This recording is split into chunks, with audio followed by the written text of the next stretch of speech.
gente! Eu sou o professor Marcos Ninguém, da disciplina de Design 2, e hoje a gente vai estar apresentando para vocês, dando sequência, né, ao nosso estudo mais avançado, né, do design em permacultura.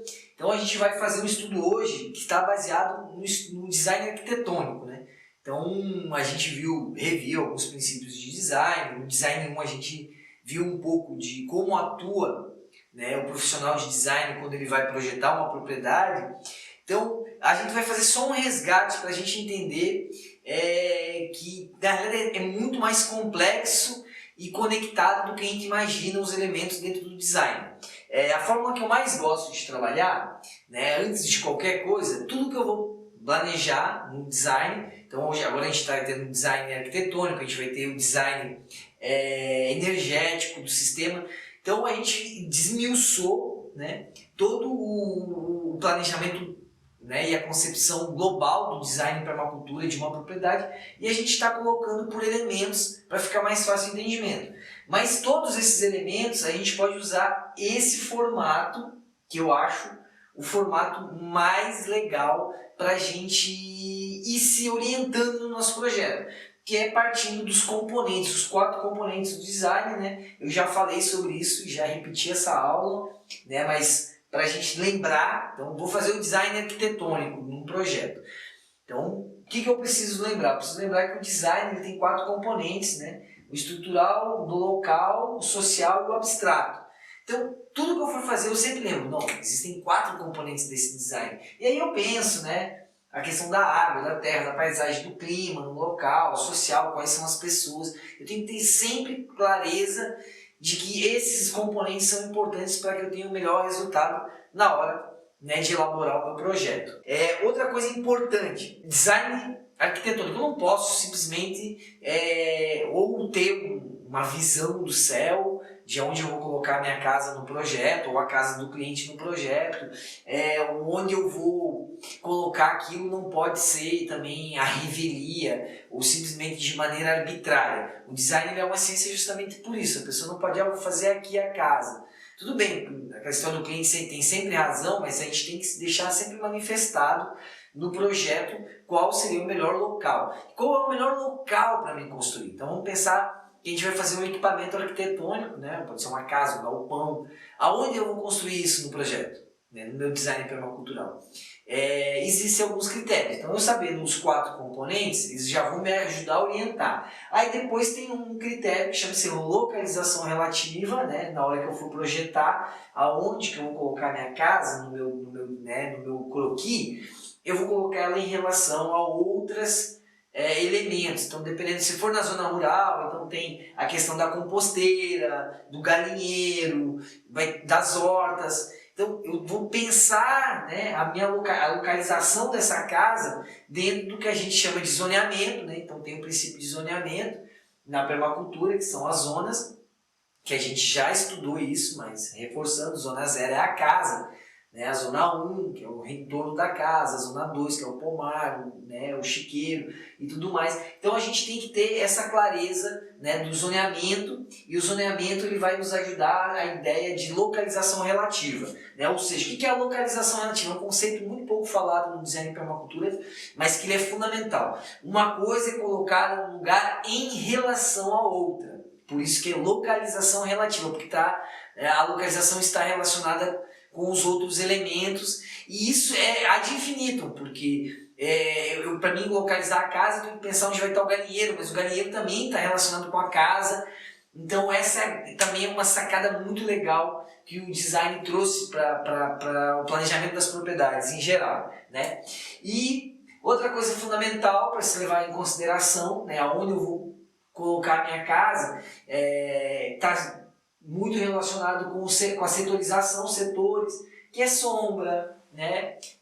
O barulho, os vizinhos, o vento forte, a brisa, o sol, a rua. Esses são setores que compõem a casa e também vão ajudar a gente a projetar e principalmente a locar, né? Onde é que eu vou locar essa casa? Dentro do terreno, dentro da propriedade. Quanto maior o terreno, mais complexo né? Porque quanto maior o terreno, maior vai ser o meu design e maior vai ser o desafio.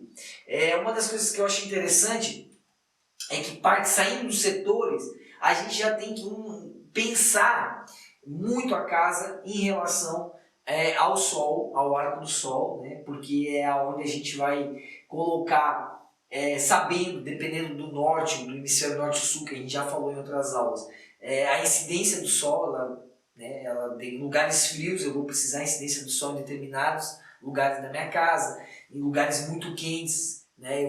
Vai inverter de repente. Então, aonde que eu vou colocar, né, a frente do sol da minha casa? Então é importante a gente saber, né, o arco. Hoje tem programas que fazem isso, mas também nada melhor do que uma boa orientação, um bom acompanhamento. O permacultor tem que se acostumar a ser um bom observador da natureza, né? Então, onde ele vai projetar, ele vai precisar ter esse contato, ver onde o sol nasce, onde ele se põe, né? E pensando, visualizando isso, vendo a projeção de sombra, né? Inclusive a projeção de sombra da casa, né? No terreno. Então isso é muito interessante, né? A gente está conectado com isso. A gente tem que pensar que a gente está trabalhando com sustentabilidade, com permacultura, então essa casa ela tem que ser sustentável, né? Então, bom, o cliente me contratou, eu vou fazer uma casa, um projeto arquitetônico dentro de um design permacultural. Ou eu vou fazer um design permacultural e a casa está incluída no projeto. Então, eu tenho que fazer uma casa sustentável. Um dos conceitos seria, né, que uma casa sustentável ela acaba que produz, né, excedentes, né, para venda ou distribuição, ela recicla e reusa os seus resíduos, né, e ela produz a energia no local, né. Ela produz no local a energia, a água, os alimentos, a matéria-prima. Por isso que o Earthship, né, os navios terrestres, ficaram bem famosos, e outros modelos de casas autossustentáveis produzindo o próprio alimento, né? Não é tão fácil como parece, é mais complexo, né? Mas quem mora na zona rural não tem problema com o espaço, mas quem mora na zona urbana tem muitos problemas com o espaço, e a casa deve ser aproveitada ao máximo, inclusive como uma estufa, né? Então, dentro do design sustentável de uma casa, a gente tem que pensar que, quando a gente pensa a água, né, uma casa sustentável, como é que é a água de uma casa sustentável? A chuva, né, captação de água da chuva, para economizar. Os reusos, né, reutilizar o máximo da água da pia, da água do tanque, da água da máquina de lavar.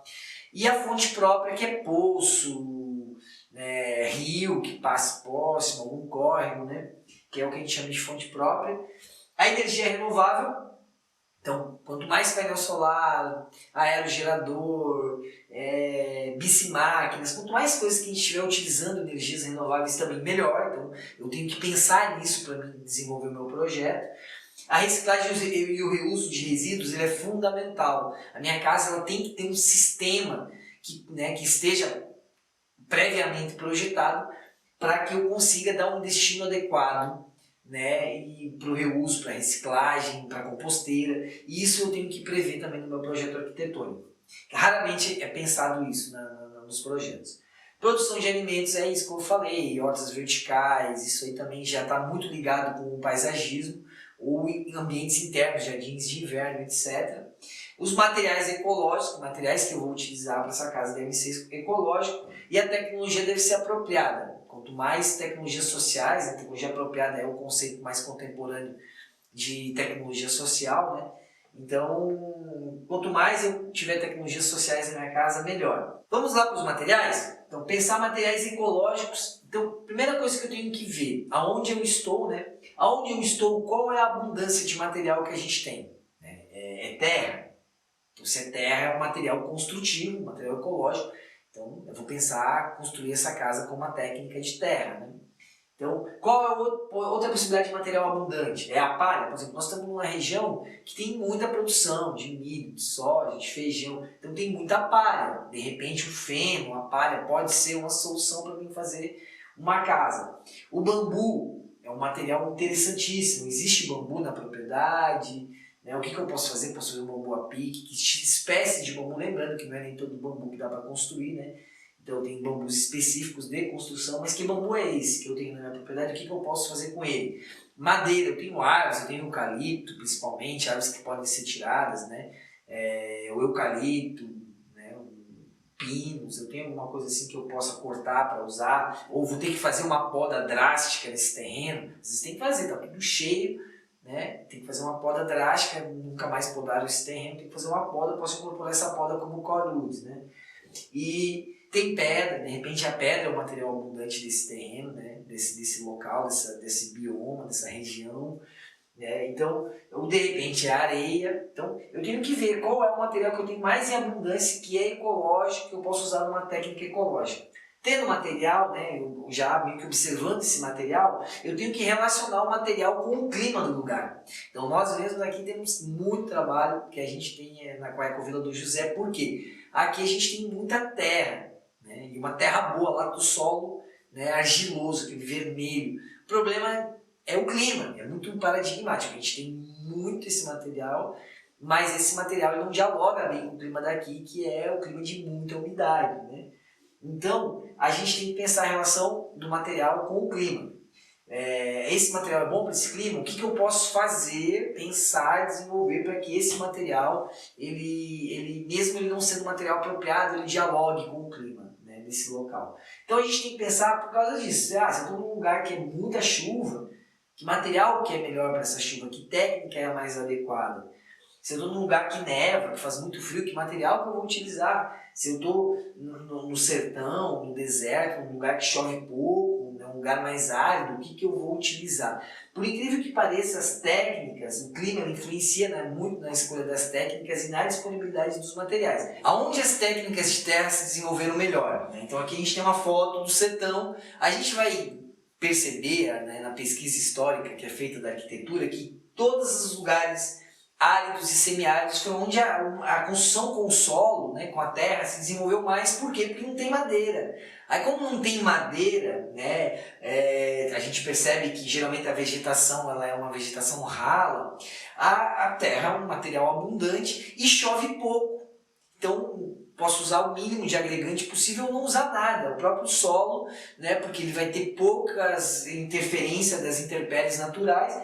Então, é uma coisa muito interessante. Já onde que se desenvolveu a construção com madeira? Nas florestas, né? Se a gente for na Amazônia, é tudo palafita. Por quê? Porque tem muita madeira lá. Se a gente for no Canadá, Estados Unidos, regiões montanhosas, né, a gente vai encontrar as casas de tora, né, aquelas casas de madeira, aquelas toras inteiras, porque era abundância, né? Hoje é uma loucura tu pensar em construir uma casa toda cheia de toras gigantes, mas é porque tinha muito em abundância, né? Então a gente tem que pensar e perceber que o clima, o material e a técnica, eles estão extremamente interconectados e são decisivos. Então, quando eu escolho um material e uma técnica que não condiz com o clima, eu tenho mais trabalho. Nós passamos isso aqui no sul, né? A gente optou por fazer com terra, só que obviamente que tem as vantagens. Então, por exemplo, aqui no sul chove muito, então a terra não é um material tão bom, né? Mas a gente está construindo com super adobe, então a técnica proporciona o melhor conforto térmico. Os moradores que estão morando na Ecovila estão muito felizes, porque está um frio danado e o pessoal está tranquilamente desfrutando a sua relação bioclimática que o super adobe proporciona com o ambiente. Já nós, quem está na casa com madeira de tábua, não tem esse problema, né, com a água, né, até porque são madeiras antigas, madeira de lei dura bastante, só que o frio, né, conforto térmico zero. Então é uma coisa bem interessante, só que isso também é uma coisa interessante de falar. Por exemplo, essa tradição de construção de casas com madeira aqui no sul, do ponto de vista bioclimático, é uma loucura. Só que é uma questão cultural que veio com os europeus, né? Só que lá na Europa eles têm calefação, então as casas são de madeiras com calefação. Aqui a gente não tem isso. Então a gente passa um frio danado nessas casas de madeira. Então isso é interessante, é importante eu saber, né, aonde eu estou, qual é a disponibilidade do material, vou ter que comprar, o que eu tenho que realmente comprar, o que eu posso usar do local, o que o local já me oferece. Né, porque isso diminui o transporte, isso diminui o impacto, a pegada ambiental da tua obra. Né? Outra coisa interessantíssima que eu tenho que analisar, né, antes de projetar, quando eu vou fazer o design, porque a gente tem que lembrar que a gente está falando de design, de projeto. Então eu tenho que pensar que eu estou justamente projetando uma casa e raramente eu vou encontrar um campo de futebol para mim fazer a casa em cima. Eu vou encontrar geralmente ambientes, né, com relevo inclinado, enfim. Como eu tenho que ter uma ciência, um conhecimento para trabalhar, né, usando isso ao meu favor. A gente vai ter uma de ecopaisagismo, que eu vou falar justamente sobre como construir casas levando em consideração as árvores, é bem interessante também. Aguarde, vai ficar para a próxima aula, tá? E nessa aula, então, assim, a questão do relevo, né? Que o relevo, ele acaba que encarece, isso é importante vocês saberem, até para projetar em relevo a gente cobra mais caro, e para executar em relevo a gente cobra mais caro, muita gente não sabe disso. Então, uma casa em relevo, a gente tem que pensar, quando a gente vai projetar e cobrar e fazer o descritivo, né, a gente tem que pensar como esse material vai chegar lá. Se tiver que usar trator, você tem que usar jegue, né, porque, meu, eu falo jegue, o pessoal ri, mas realmente a Chapada Diamantina, vários locais que não se chegava material, não se chegava carros, o pessoal levava o material de construção, areia, brita, tudo no lombo do jegue. Mas também isso é também uma falta de observação da natureza daquele lugar, o que a natureza proporcionava. Eu já trabalhei em projetos da Amazônia, em que só se chega de barco, tu imagina que as pessoas levam tijolo, brita ensacada, areia ensacada, tudo material porque não tem lá, então as pessoas têm que levar no barco, é uma logística que sai mais cara. Então, se eu vou construir uma coisa lá no meio da Amazônia, que eu tiver que usar material convencional, vai gastar uma fortuna até esse material chegar lá. Até isso a bioconstrução traz vantagens.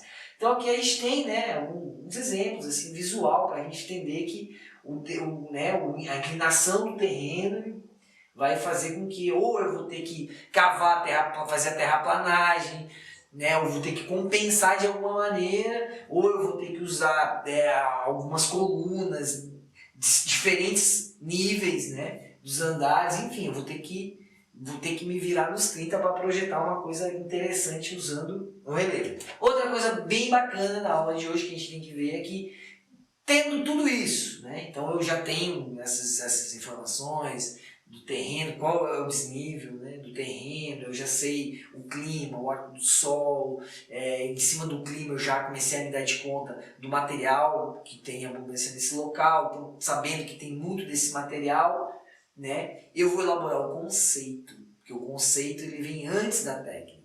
É muito interessante. Então tem muita gente que atropela, começa usando a técnica e vai querer encaixar o conceito e nem sempre bate. O conceito tu tem que ter uma leitura também psicológica do teu cliente. Tu tem que conversar bastante, né? Já lá na prévia, no Dragon Dream, na parte do que a gente colocou aqui do timeline, lá nos mapas mentais, tu já tem que começar a sacar qual é do teu cliente.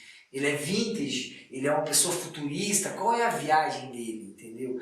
Ele é um hipster, qual é a viagem cultural, qual é o universo que ele está inserido para propor um conceito que vai mais de acordo com a viagem da pessoa. Então, de repente, o cliente ele é neofuturista ou ele é ecofuturista, ele quer uma coisa ecológica, mas super futurista. E de repente não, de repente o cliente é uma coisa mais, gosta mais de fadas, de elfos, é um cara mais alternativo, então pô, de repente um dos domos de Super Adobe, inventando a casa das fadas, o cara vai gostar mais. E de repente a pessoa é mais contemporânea, né, mais moderna, mais contemporânea, vai depender de quem é. Se é uma pessoa mais contemporânea, vai querer umas geodésicas e padrões naturais mais arredondados, né, ou vai querer uma casa quadrada. Qual é a da pessoa? Porque senão às vezes tu oferece um projeto redondo para uma pessoa que não quer, que ela quer uma coisa quadrada. Então muita gente sempre pergunta para mim, Marcos, mas só pode ser redondo? Não, pode ser quadrado também. Depende do gosto da pessoa. Então eu tenho que pensar em que idade da civilização e da criatividade humana essa pessoa está, se ela quer uma coisa mais medieval, mais futurista, mais contemporânea, né? Eu posso inclusive me inspirar nas escolas de design, na Bauhaus, para desenvolver, e de preferência que esse conceito seja o diferencial nosso, né, do nosso trabalho, geralmente é o que pode ser um grande diferencial. E depois que eu tenho o conceito, eu vou escolher, e já tenho o material, o local, né, as orientações, né, para mim elaborar o projeto, eu vou escolher também a técnica, né? Porque a técnica, gente, Marcos, uma técnica pode vir depois do projeto. Não. Faça a escolha técnica antes, porque vai mudar o radier, vai mudar a fundação, vai mudar as conexões da parede, vai mudar tudo. A técnica ela é de bioconstrução, não é que nem a construção convencional, que aí bloco de concreto ou tijolo não vai mudar nada. Não, vai mudar muito aqui, porque a altura de fundação, conexão, radier, tudo muda. Então, por exemplo, eu posso escolher, eu tenho bastante madeira, eu vou fazer o core wood, se eu tenho bastante terra, eu posso escolher entre o super adobe, ou o adobe, ou o solo cimento, né? Se eu tenho bastante resíduo, eu posso usar vidros, ferro cimento, né? Se eu quero coisas, formas mais leves, estruturas mais orgânicas. Então eu vou escolher a técnica segundo o conceito, segundo os materiais que eu tenho no local, eu vou escolher a minha técnica mais apropriada para desenvolver aquele projeto, né? E que esteja de acordo com o conceito. Eu não posso querer fazer uma coisa futurista, pode rolar, pode ter um design fera que consiga de repente usar um core de wood, um material mais rústico de repente, para fazer uma coisa extremamente futurista. Mas não é todo mundo que conseguiria. Então, de repente, que material que eu vou usar, que técnica eu vou usar para chegar nesse conceito mais futurista. E esse conceito ele também já tem que vir já sendo elaborado, levando em consideração o material do local, obviamente, né? E aí o principal, o gosto do cliente. Porque você tem que pensar que você vai ser um consultor, você está vendendo algo. Você não está ali também só panguando, você está vendendo. Então, que tem que já antecipar o que o cliente faz e ganhar pelo design, ganhar pelos olhos, né? Projeto é tudo, gente. Então, elaborar os primeiros croquis e plantas baixas. Antigamente, nossa permacultura era tudo desenhado à mão, tal, né?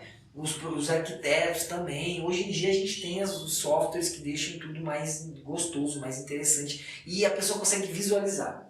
Então, primeiro passo, né? Eu vou elaborar croquis, vou desenhar à mão, obviamente, estou pensando, estou desenhando à mão, usando umas regras, tá, colocando medidas. Eu posso jogar no AutoCAD, no Swift Home, em vários outros programas, né, de maquete eletrônica, onde eu posso ter uma planta baixa, onde o cliente pode ter uma visão melhor, né, de onde está a cama, onde é a cozinha, a geladeira, né, ter as medidas disso, para ele conseguir ver internamente como é que vai ser a disposição, né, da casa dele. Isso é uma coisa muito interessante. Então, quanto mais representativo da realidade for o meu projeto, melhor. Visualmente existe uma diferença gritante, né, de uma planta baixa comum com uma planta baixa já onde eu consigo colocar texturas, cores, móveis. Então, existem programas que fazem isso hoje. Eu vou sugerir depois para vocês alguns programas, né, muito simples de se fazer. Né? Então, isso é uma coisa bacana.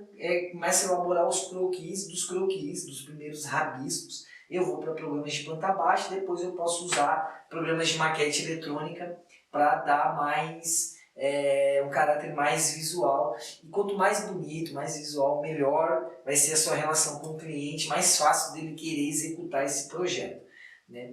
E aí, por fim, a gente tem um projeto arquitetônico mais técnico, né, onde a gente pode tanto, né, usar a nossa criatividade e quem tem uma boa mão no desenho de observação, né, pode fazer algumas perspectivas, né, à mão, maquete eletrônica, onde a gente vai ter também alguns cortes, né, da nossa obra, né, futura obra. E aqui a gente já tem, né, uma prancha mesmo, o projeto está pranchado já, então a gente vai ter, né, na prancha várias plantas, vários cortes, planta baixa, hidráulica, elétrica, tudo, né, bem detalhadinho na pasta. E aqui a gente tem, né, uma planta baixa já mesmo como oficial, né, onde a gente vai dar entrada na prefeitura, tirar a RT dela e tudo mais. Então, o projeto arquitetônico final, né, dentro desse projeto arquitetônico, outro profissional pode fazer, ou eu posso fazer, vai depender. Geralmente eu sempre indico, nós mesmos temos um escritório, a gente contrata um engenheiro para fazer o projeto hidráulico, né? Mas se for algo simples, você mesmo pode desenvolver e depois pedir para algum engenheiro dar uma sacada, ver se está tudo ok. Né? Como o nosso trabalho é de consultor, então é legal a gente trabalhar com outros profissionais para fazer o melhor, né? Fazer um trabalho mais top possível. Então, você vai fazer, ou um outro profissional vai fazer essa parte, que é a parte hidráulica. Então aqui a gente tem um corte, depois vocês vão poder ver na apresentação, se a apresentação vai estar para ser, pode ser baixada, né? Você vai ver que então existem cortes, né? É bem complexo. Já parou para pensar num prédio, né? Num condomínio vertical, um prédio com um monte de apartamento, que aquilo tem pia, tem... Imagina que aquilo tudo começa a descer, né? Tá tudo descendo, então por canos. É um trabalho danado. Olha, eu tiro o chapéu para quem faz elétrica e hidráulica de predial, nossa senhora. E de casas também, que se torna um pouco mais simples, mas mesmo assim, eu tenho que ter isso, porque eu tenho que saber quanto eu vou gastar de cano, de fio, onde é que entra, onde é que sai. Eu tenho que ter, quanto mais detalhado, né, um projeto detalhado, melhor.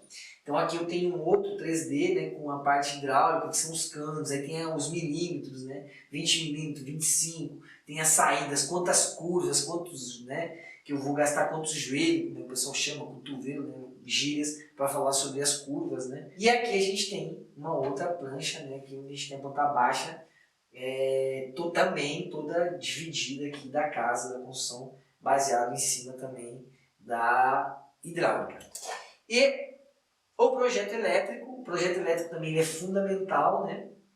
Então, o projeto elétrico é justamente onde a gente vai estar trabalhando toda a parte de energia elétrica da casa, interruptor, tomada, onde a gente vai ter uma caixa, um disjuntor, umas disjuntores, caixas de distribuição, enfim, vai ter o fio terra. Então, eu tenho que ter o mínimo de noção, fase neutro, terra, né, para mim poder projetar. Quem está fazendo design em bioconstrução tem isso, tem essas cadeiras, essas duas disciplinas, né, de projeto elétrico e projeto hidráulico. Quem, né, no caso nosso, design em permacultura, eu não preciso saber tudo, né, é legal ter uma noção disso, né, e o mais interessante é que vem toda essa parte da elétrica que é fundamental, e nas pranchas, né, nos projetos, existem já alguns símbolos acordados, né, de quadro de distribuição, ponto de luz no teto, tomada média, e eu não coloquei na apresentação, né, porque geralmente ela vem junto, né, junto com o projeto elétrico,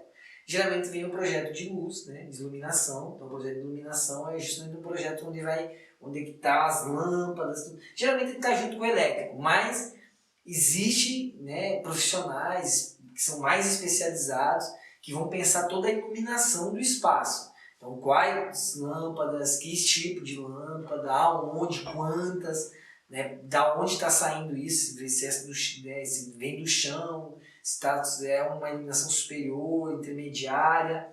Então, muito interessante também esse trabalho, mas geralmente vem junto com o elétrico, ou geralmente o profissional elétrico tem um conhecimento também nessa parte de iluminação e ajuda, ou senão arquitetos que têm mais especialidades no projeto de iluminação. E aí, né, um projeto descritivo, né, é interessante ter um projeto, né, um memorial descritivo de toda a obra. Então, o memorial descritivo aqui, né, a gente teria os dados da obra, quem é o cliente, se é por exemplo, a obra em si, o endereço, né, e assim vai indo, inscrição imobiliária, tem todo, né, um memorialzinho descritivo com os dados, dizendo, né, se é uma suíte, pequena suíte, então porcelanato, papapá tal, com azulejo tal. E também é legal nos projetos, né, nos descritivos também tem questão de valores, orçamento, quantidades, né, o quantitativo, então tem um projeto descritivo, né, e o quantitativo, né, o orçamento. Então tudo isso ele tem que vir, né, nessa pasta do projeto, do design arquitetônico.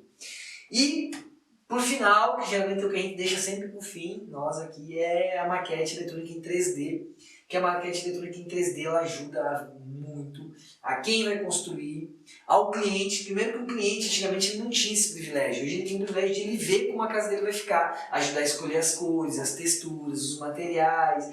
Antes ele era né, tipo, nos desenhos, então tinham arquitetos muito bons que desenhavam a mão livre muito bem, né? Perspectivas e tudo mais, cortes, mas nada como uma maquete eletrônica onde você consegue fazer um tour virtual, que o morador entra, sobe, se vê as proporções entre ele e o carro, vê o carro dentro da garagem, é outra história, vê o carro saindo, vê o acesso, né, vê a piscina dele, se vai ficar legal realmente ali ou não. Então, a maquete eletrônica em 3D, né, hoje ela é uma das nossas marcas também da nossa empresa de consultoria, né? A gente tem um trabalho bem forte nisso. Inclusive, quando a gente começa a bolar o conceito, tá bolando, conversando com o cliente, vendo quantos quartos, quantos isso, quanto aquilo, a gente já colhe as primeiras informações e a gente já arranca com o 3D, só para causar aquele impacto no cliente. O cliente, não é isso, mas poxa, o cliente já viu que você é um bom profissional, né, que você já domina as ferramentas do cara, opa, peraí, não é isso que eu quero. Vamos discutir o conceito, mas legal, gostei, o cara se interessa. Aí ele começa a discutir o conceito, em cima do conceito você vai discutir as técnicas, baseado no clima, no local, no relevo. E aí vai vindo projeto a projeto, croquis, perspectivas, hidráulica, elétrica, planta baixa, você vem trazendo tudo isso junto para ter um melhor, né, mapa, é um mapa de execução que os profissionais vão se guiar. Então eu já peguei, de consultoria, já peguei obras para acompanhar, com projeto de outros arquitetos, com erros extremamente grosseiros. Quando tu joga o 3D, tem muitas coisas que no projeto funcionam, por isso que o 3D é importante. Quando tu joga o 3D, a parada não arde, não fecha. Tenta fazer o 3D, isso. O 3D vai ajudar o pedreiro a entender, porque o pedreiro olhar, mas nem todo pedreiro consegue, né, ou o bioconstrutor consegue ler uma planta. Então, um dos exercícios que eu faço muito com os serventes de pedreiro, as pessoas que estão aprendendo comigo, é ler as plantas, né, para ele, se alguém não está na obra, se você não estiver na obra, ele vai conseguir ler a planta. E o 3D é muito mais eficiente para ele conseguir seguir como é para ser o projeto. Tá? Ele também consegue visualizar como é que vai ficar no final. Tá, gente? Então, a aula de hoje é isso. Quero agradecer a todos por seguir com o diplomado. Não desistam, sigam firmes e fortes. É bastante conteúdo, mas é isso mesmo. Vocês estão pagando um curso de qualidade, a gente quer dar um melhor, quer compartilhar o melhor. Nos encontramos na próxima aula, a gente vai estar estudando o design energético, que é pensar toda a questão da energia, quais técnicas, materiais, o que eu posso desenvolver, né, dentro do meu design permacultural e, obviamente, vai estar muito conectado com o design arquitetônico. Então é isso, galera.